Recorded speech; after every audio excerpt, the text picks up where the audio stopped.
وہ مر تو سکتا ہے، وہ پیچھے نہیں ہٹے گا، اور اگر 26 نومبر کو سہیل آفریدی وزیر اعلیٰ ہوتا تو پھر سہیل آفریدی کی لاش تو واپس جا سکتی تھی، لیکن وہ گنڈا پور کی طرح بھاگتے نہیں۔ یہی خوف ہے کہ پھر لمبی چوڑی خبر چھپوا دی گئی انصار عباسی کے نام سے۔ اللہ جانتا ہے انصار عباسی کو خود بھی پتہ نہیں تھا یا کوئی بڑی وجہ تھی، اتنا بڑا صحافی جس کے سر کے بال سفید ہو گئے، انہوں نے جو آج خبر لکھی ہے 2025 آنا، کہتے ہیں کہ 2026 بھی گزر جائے گا، عمران خان جیل سے رہا نہیں ہوں گے، عدالتوں سے جتنے ان کے کیسز ہیں ان میں ان کو ریلیف ملنے کے کوئی چانسز نہیں ہیں۔ کہتے ہیں کہ اگر وہ رویہ اپنا درست نہ کریں یا یعنی ڈیل نہ کریں تو پھر کوئی معجزہ ہی ہو سکتا ہے کہ وہ رہا ہو جائیں، ورنہ وہ رہا نہیں ہوں گے۔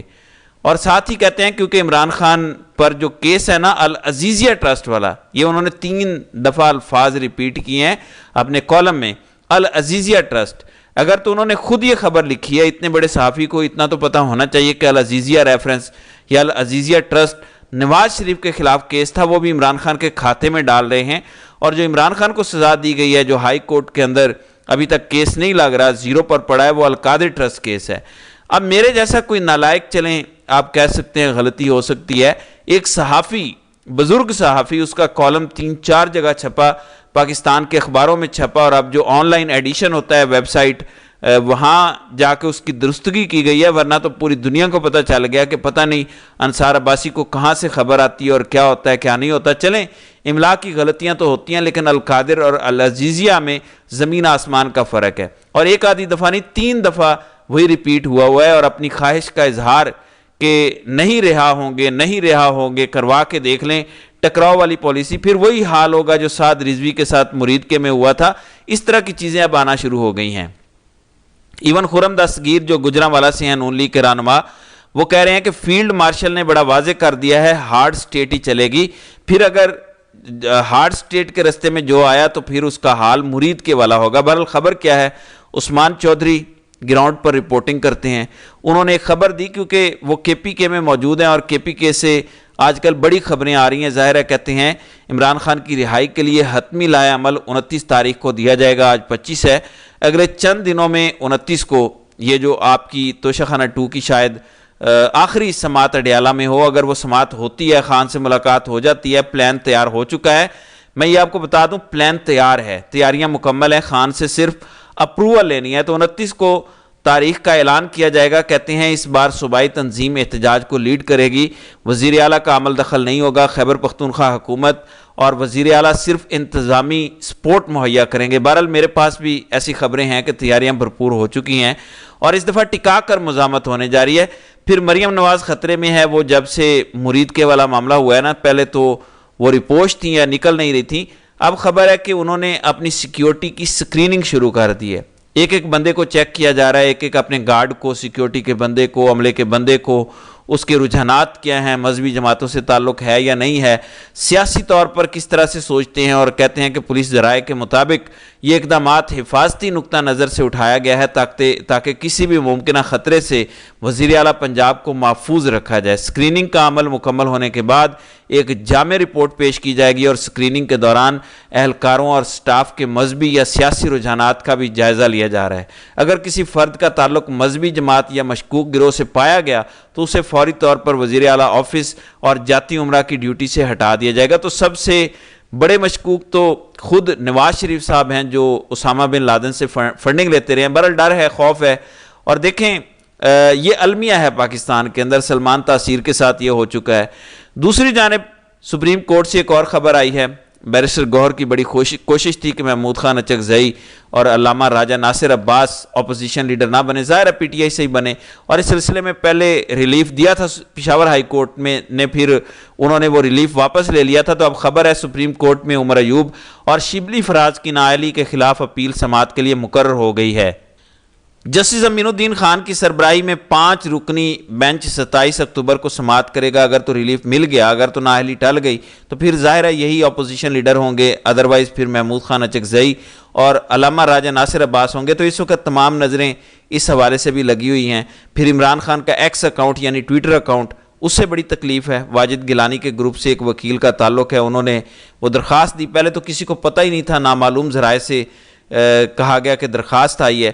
تو جسٹس ارباب محمد طاہر وہ سن رہے ہیں کہ عمران خان کا ٹویٹر بند کیا جائے، جو ری ٹویٹ کرتے ہیں ان کو پکڑا جائے، لنک بلاک کیا جائے، انویسٹیگیشن کی جائے، کون کون سی ٹیمیں اس کو پروموٹ کرتی ہیں۔ تو اب 4 نومبر کو اسلام آباد ہائی کورٹ کے اندر جسٹس ارباب محمد طاہر کی عدالت میں عمران خان کا کیس سماعت کے لیے مقرر ہو گیا۔ بہرحال یہ چیزیں ہیں، اس وقت خیبر پختونخوا میں جرگہ جاری ہے، ہزاروں لوگ پہنچے ہوئے ہیں عمران خان کی رہائی کے لیے، کیا حکمت عملی بن رہی ہے، انشاءاللہ اگلی کسی ویڈیو میں اس پر بات کریں گے۔ تو ناظرین کرام، آپ کی اس ویڈیو کے حوالے سے کیا رائے ہے؟ آپ اپنی رائے کا اظہار کمنٹ سیکشن میں ضرور کیجئے گا۔